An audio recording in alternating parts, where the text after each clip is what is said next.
baba, sen bizim Allah'ımızı tanıyorsan, Allah hakkında ne bilirsen?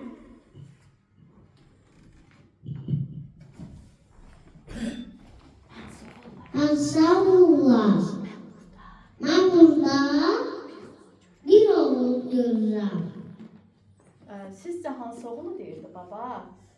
Uşaqlar. O bir oğul kimdir? Hansıdır?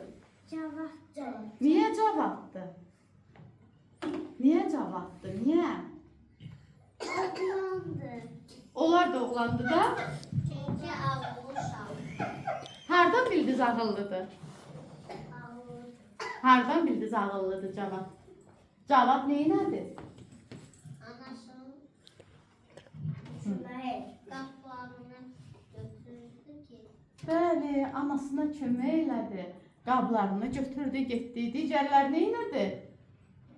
Ancaq özləri üçün biri mahnı çalır, oynayır, o birisi kubiklərlə oynayır. Görürsüz? Demək, neynəmək lazımdır?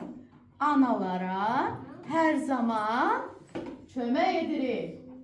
O zamanında necə uşaqlar oluruq? Ağıllı. Ağıllı. Afərin Ziya. Alqışlayaq uşaqlarımızı. Qablara